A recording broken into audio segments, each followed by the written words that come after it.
So today I had the opportunity to sit and talk with Felicia Edelman and Uncle Dave of Uncle Dave's Housing in Los Angeles.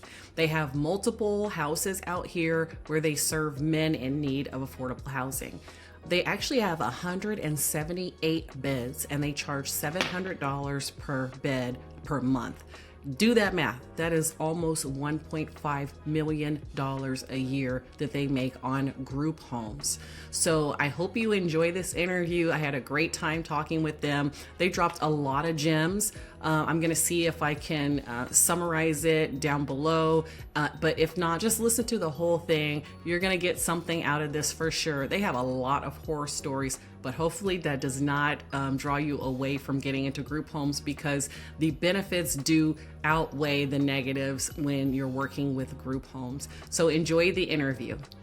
Okay, today we've got Felicia and Uncle Dave with us. And thank you, first of all, for taking some time out of your day to spend with me. And I've had my group homes for about 5 years now, and I know that you've had your group homes for much longer, and they're actually in California. So that's really interesting to me because I live in California, but I don't know if I would dare have a group home here in California. So I just have a list of questions that I want to talk to you about. But before I get into them, can you tell us about yourselves? Where are you from? What's your background with group homes?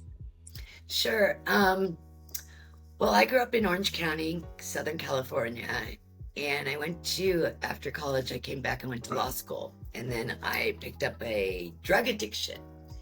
So I went to rehab to basically get off my drug addiction.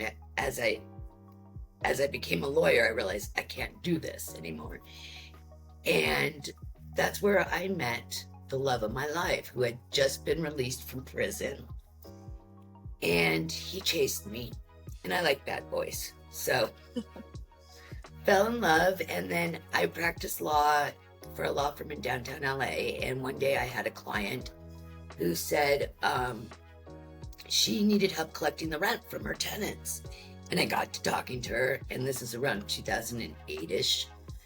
And she was facing foreclosure of most of her homes. She was going to lose them. So if I had filed an eviction lawsuit at the time, I was doing the time actually. By the time I got a judgment for her and could evict her tenant, she would no longer own the house. So I was like, but she's still entitled to the rent while she owned the houses. So I said, let me send some muscle down. This is my muscle. So he went down and he learned the group homes, and at the same time he was working these 12-hour shifts at Tarzana Treatment Center, which is very well known in Los Angeles as a detox center. And we never got to see each other. It was, a new relationship, and we hated it. And then he one day came home, and after learning how to, and there you go. And that's one of the. That's okay. A day in the life. It's nonstop. Seriously, dreams out there. It's nonstop. I mean, and they're answering the phone too. Anyway, I went down and I learned how she ran it, and it was very interesting. And I came home one day. I said, "Honey, we can do this." And so we started looking around, and we looked, and we looked, and we couldn't find anything. First, we wanted to buy something, and then Felicia sent me over to the courthouse where they were selling the foreclosures, and there were sharks there, with suitcases of money, and I just couldn't believe what was going on. So I said, honey, this is not going to work. And so we networked and finally found a place. We found a four bedroom four apartment building, units. With a house in front. So it's 5 bedrooms, and at the beginning we just opened up one part. I mean, it was really too big for us to start. For our first house, it was way too big for us. We really, I had the concept, but we didn't have the experience yet. I said, so honey, let's do it. So we had them in sections, and we opened up at first, we filled up section B, and then section A, and then section C. Why did you name them A, B, or C? It should have been section 1, section 2, section 3. So anyway, location's really important. We're right next to railroad tracks. We're right next to a major shopping center. And what's interesting about that location too, it's in the hood across the street from the projects. You need a flat jacket. However, Mm. so many people want to live there, and we just didn't understand that concept. And the concept was they wanted to be close to transportation Hmm. by the metro, Right.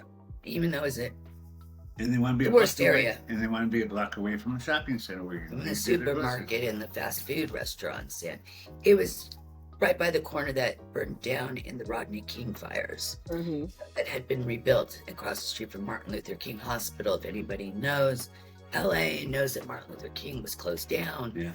That's how bad the area was, or used to Right. be. But it So- was close to shopping so and we- transportation, so it was desirable. that's how Absolutely, important absolutely. location when you go to get your group home. Right. After that, we opened our second house on Figueroa. Okay. And that was a 8-bedroom, 4-bath. With a duplex, each 4 bedrooms and 2 baths. And when COVID hit, someone didn't pay rent or a guest fee, and we kicked them out. And all of a sudden, there was a riot in front of that. I mean, a full-fledged riot. Not a riot, the tenants' rights people came out Mm. claiming that he was a tenant, and we had never had an issue regarding whether someone was a tenant. I know he's skipping around, but so that was an experience. So the property had a black gate, so we were inside the gate, and the police were like right on the outside of the gate, and they were lined up literally. And there's videos of it from the Tenants Association. You can look it up. And it was quite an experience. We did not get that guy out the way we wanted to, but we did get him out, which is the best thing. And one of the things that I like to brag about is how we've housed over 30,000 people. Wow. And never have we had to give a legal notice or file an eviction. Because we know, being an attorney, a real estate attorney, I was a good talker with the police, our sheriff's department, depending where we were, and explaining to them that these are not tenants, that they are participants in a program. However, the laws have changed since then too. So anyway, and I'll never forget this. The first time in my life I've ever been called a heathen. They called you a heathen. And I said, "What's a heathen?" So I how thought it- did you get the guy out? Did you have to go through the eviction process for that guy? No, we got him out through an agency, helped us get him out. Oh, okay. So what was kind of funny was the lawyer for the tenants union was good friends with a friend of mine that also owns group homes out in Sylmar. Mm-hmm.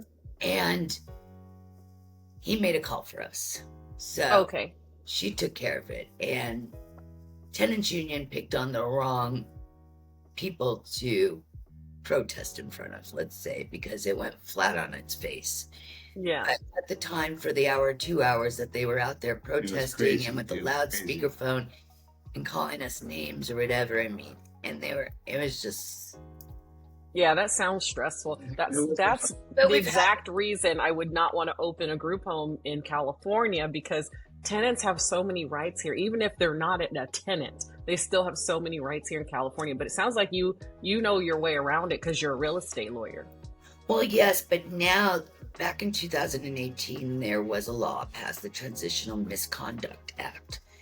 And a lot of people don't know about it, but the police are starting to pick up on it because they've ignored it for years. The first time they brought it up to our face was recently when we had one guy go crazy and pull a knife on somebody and push a manager down. Started his mattress on fire. No, that was another know, issue. I'm just We've bringing seen it it all. So the police went and kicked this guy out. Brilliant. We had a hard time with that one. And we got him arrested, but then he would come back in and sneak back into the house. And the police were like, we can't do anything else. I said, arrest him again. They went, however, there is an exception to that Transitional Misconduct Act. However, the only exception is that you have to be in contract with the county or the city of Los Angeles or some department, governmental department, to be able to kick somebody out on immediately on grounds of imminent threat or danger. Oh, okay. Well, that's interesting. We However, could do. Not in contract with the county, Okay. the government, you can't use that exception. Which Okay. we're doing the same thing as what the is we do get grants from the county. So I would say that's a contract because you have to sign a contract to get the grant. Right. We could have done an entire session just on your horror stories.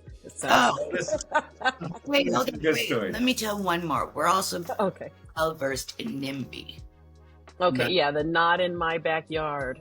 Yeah. We opened up sober livings very early on, I would say 2012, 2013, in Pasadena, which is also known as the snobbiest city in America, believe it or not.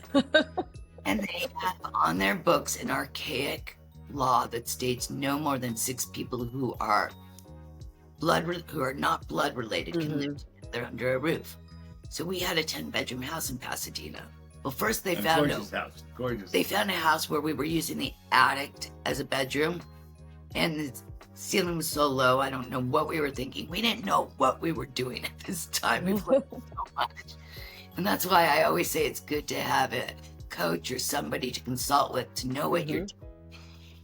And so they found out about that attic place, and then they found out that we had this other beautiful 10-bedroom house. And they slapped 200 misdemeanors against David and I each. We were coming back.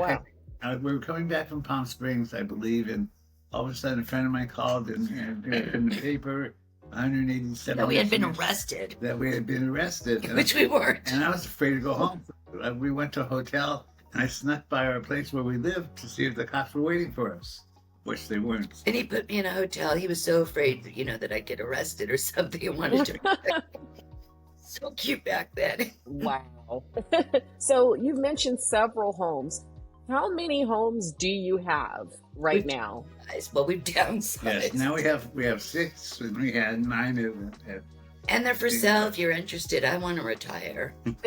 You have 6 now, and you've had 9 total, though, right, in the past. Okay. At one time. We have 6, and we're housing 178 men every night. Wow. We've gone up to 226 beds, I believe. That's a little too much. I remember the first and second house, I knew everybody's name. I would talk with them. I would counsel with them. I do a lot for them. And when you get too many, it's hard, to remember everybody's name. And it's just way you lose control of it. Because so 178 men, and you said per night. Now, is it like a shelter where they check in every day, or is it okay? No. How long can they stay with you? As long as they want. We really don't have any rules except for respect the roof you live under and respect people that you live with. And if you're going to do drugs or drink, don't do it under the roof. Go somewhere else. And if you come back loaded and you really look loaded, it will test you.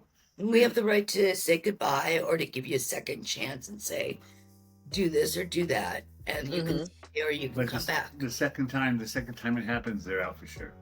Okay. Well, I have so many questions. I'm not even going off of my questions list now. I knew you went with us. I saw those questions. So so much more. Uncle Dave, do you go to the houses every day? Every day. I used to. I broke my hip last year. Oh, sorry to hear that. B3, you broke it. That hindered me a lot, but Changed our lives. before that, I was at the houses every day. And Wow. We lived in Orange County. He would love to wake up in the morning, get on his Harley Davidson motorcycle, go to the hood to South LA, and help the guys, counsel them, give them advice, and just give them the resources, and show them you can have a better life. I mean, here he is on a motorcycle, and he had been to prison, just like most of the guys we have. You could relate to them. I can totally relate to them as far as the drugs, as far as the prison. We're speaking, man to man right now. And I tell them, don't, cut the bullshit. Anything you think of, I've done 10 times already, so don't even start with me. Right. You have to hear a little bit about his past life before he met me, because know that there's 20 years difference age-wise between us. Okay. So, Uncle Dave had a whole life before me, and on our first date, I was like, after he told me everything about his life, I was like, wow, mine's so boring and so sheltered. But tell her, like, wait, I've always been in business for myself. I had a liquor store in Hollywood for 12 years with my mother. Oh, wow. Sold more drugs out of the liquor store than I did liquor. It was like a pawn shop. Someone would bring a ring in. Hey, Mom, you want this? And she wanted it. I'd buy it. It was crazy. I ended up getting stabbed in that store and limousine business. I had a men's clothing store out in San Pedro where I used to go aboard on the merchant marine ships and drag the guys off the ships and bring them to the store and take them into Hollywood. For what they really wanted. Yeah. And my bestseller was a blow-up doll. Was it what? A blow-up doll. Oh my goodness. Uncle Dave. And he even, like, at one time was in the valley, Mm-hmm. and he had a mobile home or whatever that he was making meth out of, and he was a meth dealer. Wow. Yeah, you've lived all kinds of lives. What's funny is, just going back 25 years, the person I used to do crime with found out about Uncle Dave's and asked if he can come in. And now he's one of my managers and he's soon to be one of my supervisors. And it's amazing how people can turn around 100 Right. years. Do you have a house? I'm sorry. And that's what we do. We change lives. We give Awesome. everybody a second chance. I give everybody 3 and 4 chances, but Yeah. Yes, and it's hard. people say I've got the biggest heart because I won't turn anybody away. Right. Do Yeah. you have a house manager for each house or supervisor for each house? We have 2 supervisors, we have managers at every house, and we have assistant managers at every house. And Oh, they're wow. past clients. Mm-hmm. I always promote from within. Okay. And, so they know what they have to do. For the managers, we work with them a lot. The supervisors spend a lot of time with them. It gets lonely being a manager, and there's got to be a fine line between the managers and the clients. So, it's important for the supervisors and for me to give them the support and to pick them up when they're down. What I like, though, is all the managers are friends. They go to the movies together. They hang out together. It's like their own little family. They're The over, managers. they were over in the beach yesterday. They're all buddies. Oh. They're, So, do they live at the house? Yes. Yes, Okay. ma'am. And do you pay them, or do they just get reduced rent? free rent. They get free rent. Free rent. Okay. They get money for every move-in that they have. They Okay. get $40 for every move-in. Mhm. And if we're having a good month and their house is full, I'll throw them, another 100 or 200 if their house is full. Nice. And what's really nice, too, is for me, when they tell me that it's for the first time in their life that they feel like they belong somewhere, that they're a part, that they feel a part of a family. Every one of Mhm. yours have been in prison or on the streets. All lived All experiences. this experience where they can relate to the clients coming in 100%. And that's why Right. a lot of our clients are so successful, because it's awkward moving into a house of a lot of other men who've already lived there for a while and know each other. And when you get to our front door, you're not at your best either. You're down and out. However, the first person they meet, the manager, has been where they are. So there's Right. immediate connection. It's really nice. And I wanted to tell a little bit about John, who's our manager. So David got arrested originally for selling IDs or making IDs and checks, and would go to the stores and buy stuff and then have his minor son go and return them for cash. And he thinks that the person who reported him, I know. he knows the person that reported him to the police or whatever, because he was arrested, was this guy, John. John still will deny it to this day. And then when I was in prison, I was thinking every day 100 ways I'm going to kill this guy. And now he works for you. And now when I got out, I have to thank him if he did it, which I know he did, for doing it. Otherwise, I wouldn't be where I am right now. Right. It's like, Wow. because it's John, he has this great life. And Yeah. That's amazing. so many people scream, help, help, and want to get out of the cycle of drugs or homelessness or whatever. Mm-hmm. You never know what can help you get out of it. And Right. That's awesome. I was going to ask you what types of people you typically house, but you kind of answered that already. They've been in prison before. we don't discriminate. We have 3 policies for a person to come in. Number 1, they need the first month's rent. Number 2, they need a photo ID. And number 3, we give them an interview. The managers will give them an interview. And the other person, if the person looks you directly in the eyes, or if they smell alcohol on you, they're trained for different scenarios. And Okay. the manager has the last say, so yes or no. And the manager likes them, then he comes in. And the manager doesn't like him, he can say, I don't want this person, and then he's off. What I think the requirements are, you don't need a photo ID because there's a lot of immigration issues where people don't have IDs, and we will take an exception. But a photo ID can be anything, not a driver's license. Okay. But that they be able to keep their hygiene, because we have a lot of issues with people not able to keep their hygiene, and keep their area clean. So those are really be capable of independent living, because we give them freedom. This is your house, Right. part of this community. You can come and go as you want. You can cook, but just respect that if there's other guys that got to wake up at 4 a.m, don't be cooking at 2 a.m. Right. Most times we've had the health department come in, and they're astonished that Uncle Dave's is the cleanest transitional house that they've ever been in. Right. Do you have cameras at your houses? Yes.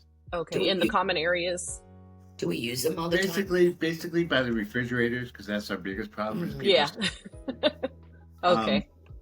But other than just a couple on the outside and the kitchen area. Okay. All right. Cool. We haven't had that many huge problems. I mean, considering the number of guys that we bring in, if you set down your house's rules and the policies and enforce them, and sometimes we have to kick somebody out just to make an example of that person. Right. Okay. So, and are your rooms shared? They shared rooms? Oh, sure. Originally, when we started at that big 4-unit apartment building, we did have singles, but we found that the guys that were in singles would get into their own head and either end up relapsing if they were there to be sober, or isolated, or get into mental issues and start suicidal thoughts. And especially as we grew out of that 4-unit apartment complex and started moving up nicer to nicer brand new duplexes, people would stay in their room unless they were forced to go into the common area. So by putting a shared room, people benefited better. They became part of a community, because if you're going to have people in single rooms, nobody's going to come out of their room. Nobody's going to know anybody. And it's not going to be a community of people wanting to re-enter in a positive attitude, in my opinion. That's what I've seen as a housing provider for 15 years. Yeah, that makes sense. And you guys don't provide any services, right? You mentioned that they all have to be independent. Correct. What we do now, because we have a grant for a resource center, so we do provide workshops, and we do work with a lot of our partners, which is other agencies that we receive referrals from, a lot of employment agencies. So we can do warm handoffs where we actually have a caseworker at a nonprofit, like CEO or something, to give somebody at our house, to give a client so that they can go get help finding a job, or go get help building their resume, or go get help with healthcare. And what's funny, so our last workshop was harm reduction, and I was really interested in harm reduction.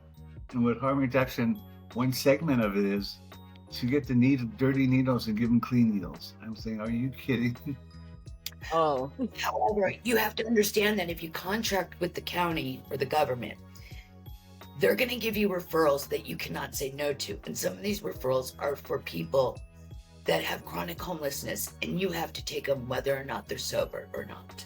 So if they're high off their crack, you have to accept them being in a contract. That's the exchange you get for getting paid $200 a night per person.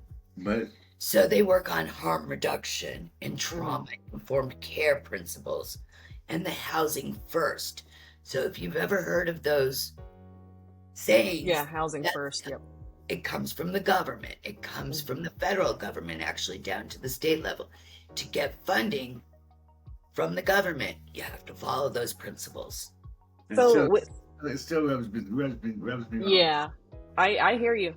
So with that said, do you do drug testing at your houses, or you just make sure you tell them don't do it under our roof? If they come in loaded, or we know that they're loaded, we will drug test them. Otherwise, Okay. you Okay. know, if they come in walking sideways, you know, you're wrong. In the early years, we did. Because we didn't know how to handle people at that time. Mm-hmm. We didn't know how to treat people at that time that were high. And basically, when someone would refuse to take a drug test, we would say that's an automatic admission of guilt. Mm-hmm. But since then, I think the training of our managers and supervisors, we kind of don't need to take a test. They know if somebody's... Right. How did they get trained? Did you two just train them on what to look for? Well, they knew about it already because they were drug addicts to begin with. You know, one drug addict can always tell another drug addict. Yeah. So, Can't bullshit a bullshitter is really what it comes down to. actually, when Right. people, I said, don't even start with me because whatever you think about, I've done 10 times already. Right. It works. It just brings me back to we recently, about a year ago, I would say, we had a guy barricade himself in a house upstairs in the room. He had taken the lights switches down. He had done everything. And the vents down, taped everything up, took the door off the hinges, and put a dresser and a bunk bed to block his way there. And by the time we got there from Orange County, the police were already there. And we also called in the PET team, the psychological help team, 150, because this was an older gentleman who had been around the block, and the PET team had said, we know who he is. We've dealt with him before. Okay. But the police could not get him out of the house. Mm. They even at that point let me go up. Well, they didn't, I should say that again. They only let me go up halfway up the stairways. So it's the landing of a stairway where I could look straight into the room. And to talk to this guy. And he was talking with me. I couldn't even see him, so I said to the police officer next to me, who were right there, can I borrow your flashlight just so I could see him? If the police had let me up, I could have probably most likely got him out of the room, but they wouldn't because they were there and liability issues if something happened to me. But even as the executive director at the time, you know, I was very surprised that they let me up. They were desperate, and then they were going to walk away, leaving him in the house. And I said, Yeah. well, guess what? We don't know what's going to happen. This is a little watchdog right here. Harley. She's very, very friendly. She has her own TikTok page too. My Harley. That's funny. It's funny because I was just thinking about security, and you said, "Here's our watchdog." Barker. Aw. So they were actually going to leave us with this. I said, well, I can't let the other 8-9 guys in the house back in. I don't know what's going to happen. It's a danger to them. Mm-hmm. And what am I supposed to do with these other 8 guys? Do you have a place for them to go live tonight? Right. The police did not want to deal with it. Finally, they realized we have to get this guy out. It's our duty to, because he is a danger. We don't know. So sure enough, they rammed the door and everything with, what's the thing called? The battering ram or whatever. And the guy lit the mattress on fire. Oh, So they- wow. The whole house They was took him filled out in with shackles. smoke. Yeah. Mm-mm-mm. The ambulance came. And that night, too, we had another young kid off his meds. Which is the next thing I want to talk about. Okay. And mother was on the phone with me from another state saying, take him to the hospital. The police would not let me take him to the hospital or any of us again because liability, but nor would they take him to the hospiel, which We offered angered to. me. We offered to. Mm-hmm. And they would not let us.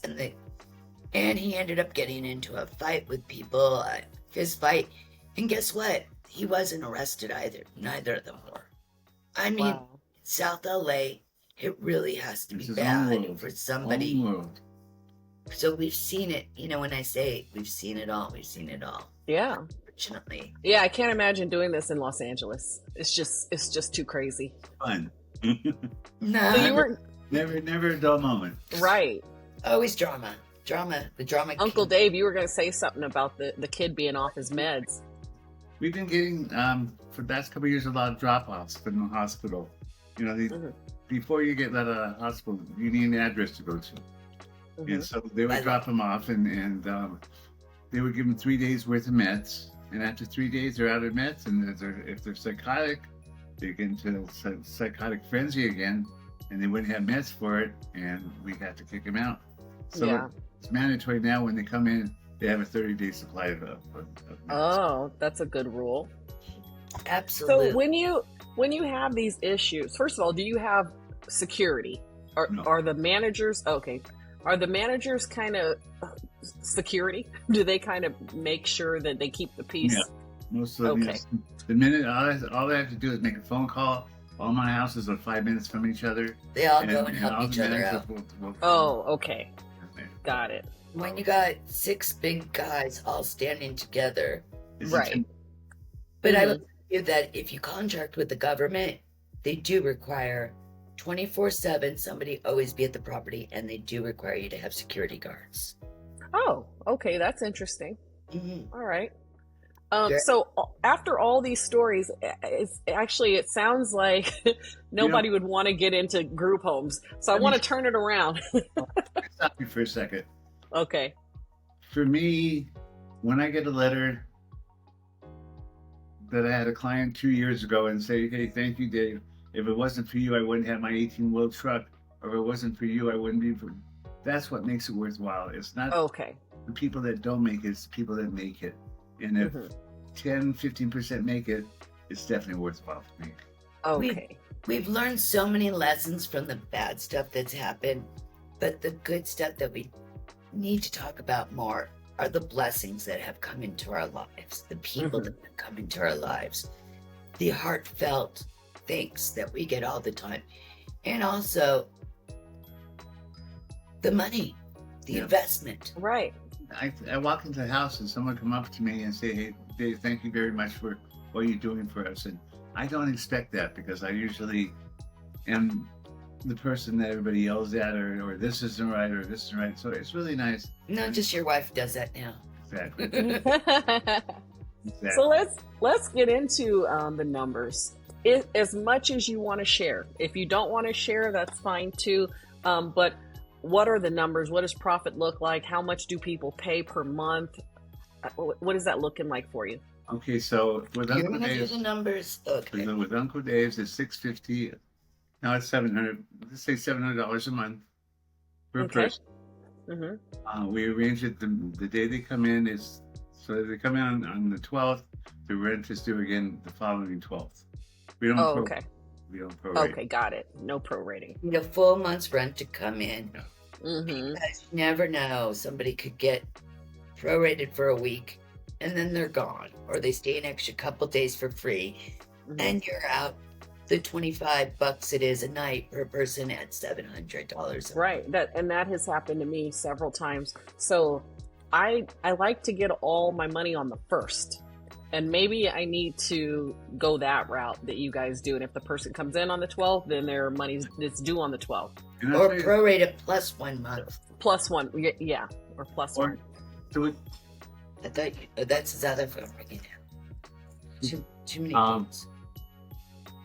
And I like when money coming in throughout the month because of the bills are coming in. You have all your rents due on the 1st, and then by the 25th, you don't have anything left. Right. So I have money coming in throughout the whole month. It makes it a lot easier. Oh, okay. And do you use a tenant management system to track all this? Well, now we do. Well, it's Okay. a computer program. We used to just do, well, they still do Excel. Mhm. We had set up an online system called JotForm Oh, okay. Mhm. to track everything. However, it didn't do this daily census, and the daily census is who's in what house, their name, their move-in date, the amount they pay, if they're funded from an agency, because a lot of our Mhm. people are funded or funded from a contract or grant or whatever. And so that was the daily census. It was done on Excel sheet. And Okay. still to this day, it's done on Excel sheet Mhm. because Uncle Dave likes his way, his old way. And however, Okay. with job forms, you could do it. And a lot of people do use the landlord tenant management, which I'm kind of a fan on because if you can communicate with your clients or with people living in your houses, Mhm. and they can pay on their own or have automatic payment. That's what I do. Yeah. It makes So it a lot easier. I do use JotForm for the intake questionnaire, and like it's just not just the intake questionnaire, but also the leases as well. I use JotForm for that. But as far as like tracking the census, I use a tenant management system called Rent Ready for that, and they can pay also, and I can send them notifications. How much is Rent Ready for you? I think it was $109 a year, might be $120 a year. It's So somewhere in there. well, and what does it do for you? So I put everybody into Rent Ready, and if we have like a maintenance request that's coming in, the people can put it in there. The residents can say, hey, this isn't working. And then I can handle maintenance requests through there. Also now with Rent Ready will actually send out a maintenance guy. I don't want them to do that because I have my own maintenance people, but they'll do that for you as well. And the residents can set up automatic payments through Rent Ready. Which is even nicer because you Right. know it's on auto pay. You don't have to chase them down because Right. our managers do that. Mm-hmm. And I wanted to implement a lot of these things too, but Okay. when people are stubborn and old, Yeah. Well, okay. I want to go back to those numbers. So you said 700 for the bed per Yes. month. Yes. And you said you have 178 guys. So that's $124,600. Okay. Wow. A year.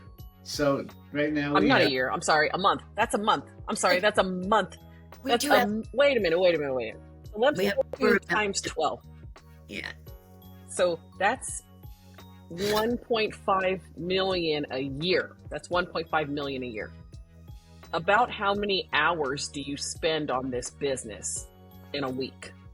well, Now or back maybe- then, Back then it was 12 hours a day, 7 days a we week. worked our butt offs in Yeah. the beginning. I can remember. But now, Supervisors and the managers, I can come in 3 days a week for 4 or 5 hours, and that's all I do. But I will tell you, at any given time, we could always take off and go on vacation or Yeah. go places and do Went to things we Europe. want, as long as we had somebody to be our eyes and ears that we trusted. right? So as long as you have somebody you can trust, we had the freedom. So if I wanted to do the work at 10 o'clock at night, Mhm. because I always did the books and he did the people, then I could. He would go in the morning at 9 and he'd be home by 1. And that was a great lifestyle. Right. And we could go away on cruises to Europe and Mhm. everything for weeks at a time. And we Wow. still can. So, Yeah. but Do then, do you own all 6 houses? no, we lease. You lease. Okay. We do That's own, awesome. which has been a big Nightmare. nightmare due to lack of planning. You said you own one? Yes. Okay. And why has that been a nightmare for you? Only triplex, and we really didn't have the money. They wanted 1.8 million. We really didn't have 20% down. We needed to, so we went to hard money lenders. The mortgage is really high. Even when it's full, the profit isn't there. So, but the houses we lease, they're Business should not have $8,000, and there's money to be made there. But this triplex has just been a nightmare. However, you're building equity in a property, and in 6 months you made $500,000. It's just not your money until you sell it. Right. Exactly. Yeah, there's ups and downs. There's pros and cons with owning the property. Sometimes I wish I didn't own the properties because I've had some major issues, like with plumbing and stuff like that. Yeah. That's nice. Yeah, when we can defer it as long as our clients did cause it. Right. I do have a girlfriend here in California that owns all 12. She's at 11 houses. They're Mhm. smaller, but she's so good at flipping the burr. Where you basically buy it. You Mhm. refinance it, you take the money out, the equity out, and then you go and buy something else. And she's good at remodeling it and adding on rooms anywhere and Yeah. everywhere, so that it's a matter of bed space too when you're looking at your profit margin. Right. That's amazing. The numbers just blew my mind. I'm still thinking about the numbers. The 700 a month. There's money to be made. You didn't tell Yeah. her Even if it was $120,000 a year, that's great. But that was a month. That was a month. When we started, I was still working full time as an attorney, making great money, over six figures, good six-figure money. And he's like, "You watch, you'll be able to retire in 3 years." And I looked at him and She's said, after me. I said, "You're kidding. There's no way. We'll never make as much doing this, helping people," because I thought of it more of as a nonprofit. Right. I'm a nonprofit. And In sure three- enough, in 3 3 years, she retired. I got rid of Wow. golden handcuffs. That's what I called it, because I hated Right. it, but I loved the money at the time. Mm-hmm. And I've also Do you still, Felicia, do any kind of consulting work? Because you have this wealth of knowledge, being a real estate lawyer. So do you help people like someone like me who's got 3 group homes and, maybe I need some advice? Do you do that? Consultant work? I have my SOS consulting firm. I don't market it that much due to lack of time because I like to play a lot. But when somebody comes to me, I do have it where they can just, once somebody signs up for an hour consultation with me, they're a client for life. I'm always like, you can call me, text me, whatever, anytime you got an emergency, call me. You're my client for life. Once you make the investment into yourself and purchase an hour consult, and I charge $300 an hour for a consultation. Oh, okay. That's affordable. Yeah. And I used to do unlimited coaching and everything, but it became too much because I want to give everybody everything.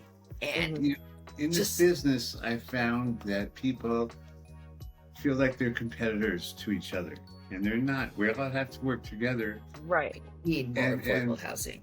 We need more of that. Everybody's, they're jealous of this, or they're jealous of this, or they don't want this, or, send them over there, I'll lose money.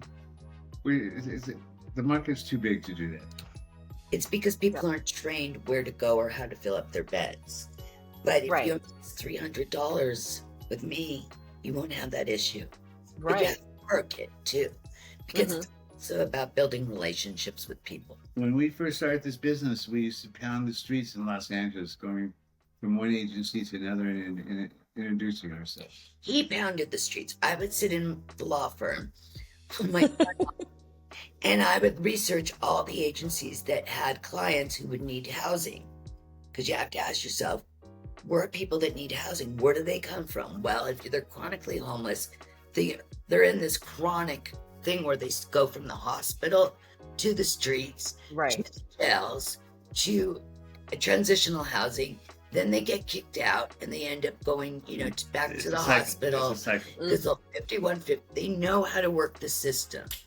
And sometimes it does pay off to be homeless and poor.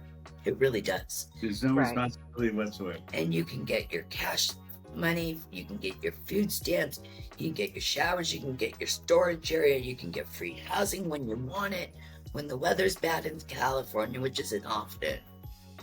And there's so much resources out there. However, people are not aware of the opportunities that are there. So aside from reaching out to someone like you who can help with consultations, what other advice do you have to give to someone who's just starting out? Because I have coaching clients who are just starting out with opening their group homes. And for someone like you with all this experience, what kind of advice can you give them? Get a coach. Ask for help. Don't think you know it, because everybody, if you're going to house people in South LA, there's a lot of there's hundreds. I know Los Angeles Housing Services Authority has 400 transitional housing people in their system, or organizations.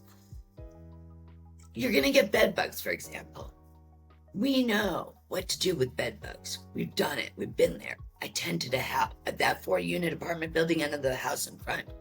I tented it. I had to rehouse 45 men for 2 nights. I did it.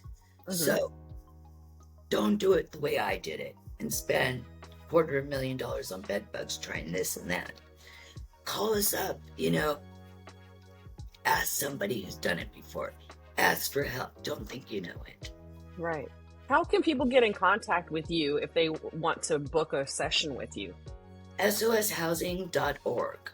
And there's a 15-minute free intro call where call me first, let's talk, and make sure I can help you, because I don't want to take your money if I can't help you. Or if it's your last $300, I don't want to take it. Okay. That's just And Uncle Dave, were you kidding when you said that you're ready to retire? You're ready to get out of this, or you? I'll never be out of it 100% because I still get up in the morning and want to go to work. And he loves the guys. He loves helping them. So you're not going to give up your houses anytime soon, then? No, I take that back. He will. If somebody in LA would like to acquire another house or so, we're more than willing to work out a payment program with them. I would like to bring down downsize. to downsize maybe 2 to 3 houses. 3 to 4.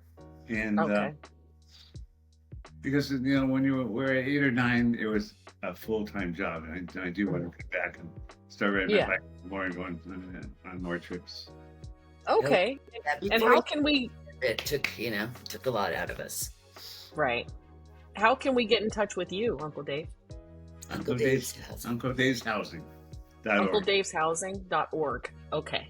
Phone numbers are right there on that site, so that's the best way to do it. Okay. Awesome. This has been eye-opening. This has been an amazing conversation. I just want to keep going, but we're almost at our hour, so. We'll have to do it again or another time after you. Absolutely. You know what? I'd like to come and visit. I'd like to come and visit one of your houses. Yeah. Absolutely. Now, if you have questions, give us a call. You know our number. Okay. Thank you so much. Thank you. Good luck to you. Bye-bye. Bye. So there you have it. Wasn't that some good stuff? I really enjoyed talking with them. Anyway, if you enjoyed that, you probably would like my newsletter that I send out once a week. If you go to www.grouphomeonautopilot.com, you can sign up for my free newsletter there. All right, see you next time. Bye-bye.